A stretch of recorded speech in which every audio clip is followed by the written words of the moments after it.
2 years ago, I wrote my first monodrama, which was called Cracked.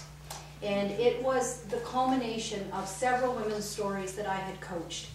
And essentially, it was a woman who single-mindedly pursued her career, and it cost her her family.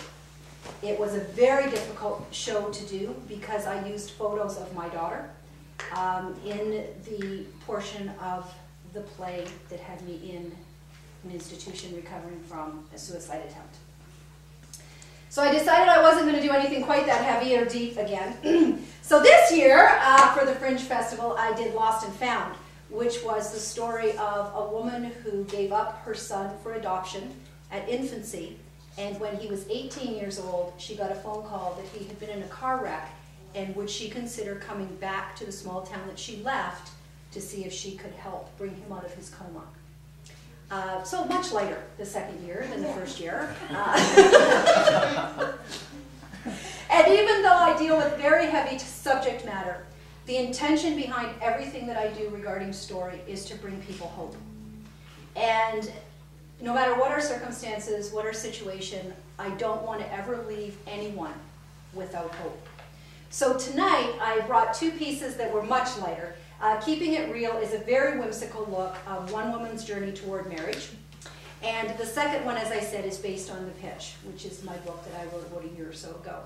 So, are you ready for a couple of stories? Yes, yes, absolutely.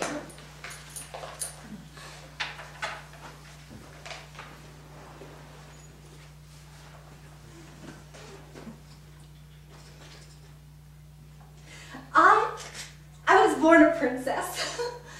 Well, not really, but, you know, I always felt like I had a tiara on because I just had people do stuff for me all the time.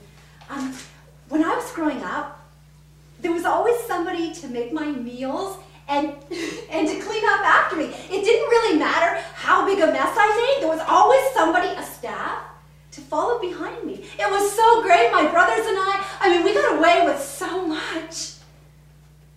But of course, when you're raised in a house without rules, you think that society's rules don't apply to you either.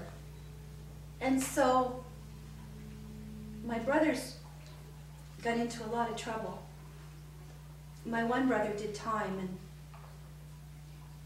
my other brother's no longer with us. But you know what? This is not their story. It's mine.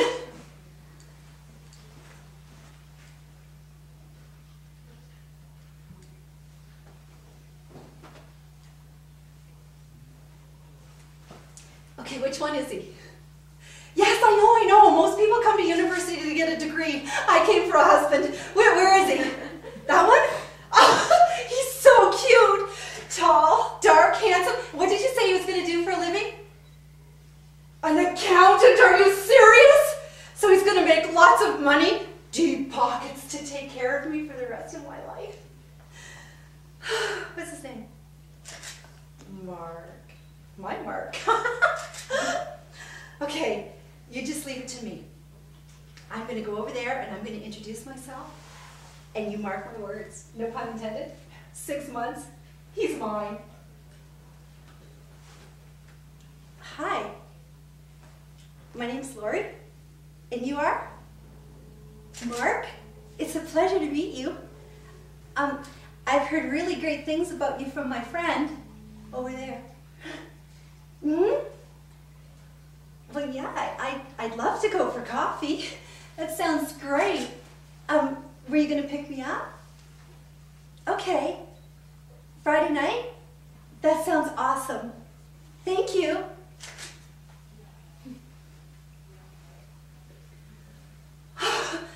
Mark, are you serious? It's been 6 months already?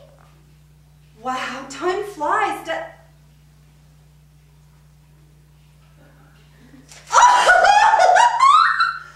You want to marry me? Oh, Mark, I'm so surprised. Of course I'll marry you. Thank you.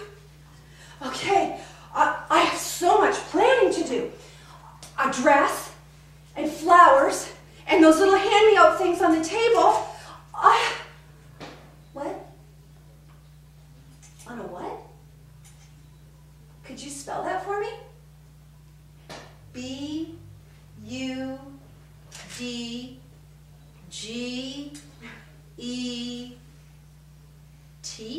Budget.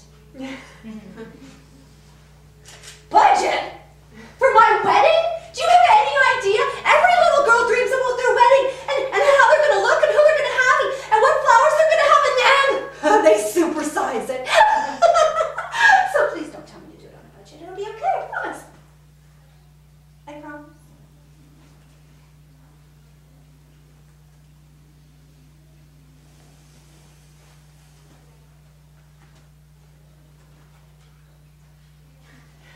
I do. Okay, let's go to the reception. What? Well, we rehearsed this part. I walk out and you bow. No, really, no. Well, I know you said you didn't want to do it, but I figured you're not going to embarrass yourself in front of all of our friends and family. You'll just do it, won't you? You won't do it? I can see retraining him is going to be a lot more work than I originally planned. Oh, well, at least I have our house. Our house will be great.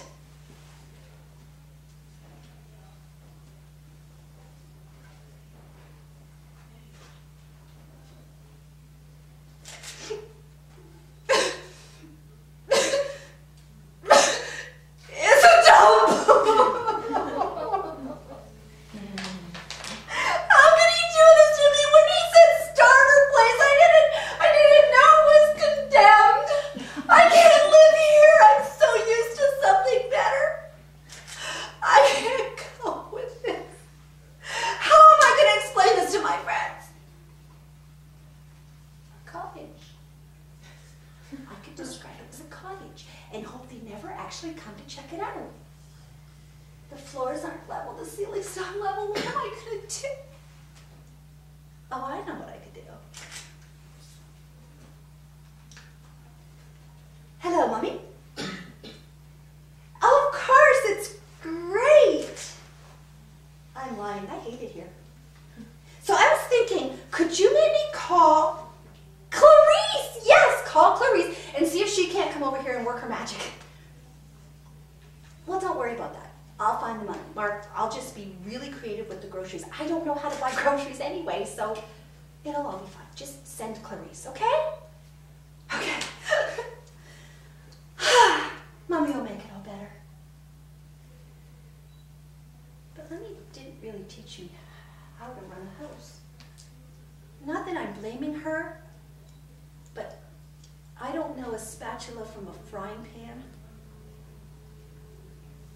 I burn everything I touch. And Mark and I, we're not as close as we used to be. And if I don't figure it out soon, it's not great, but I love him.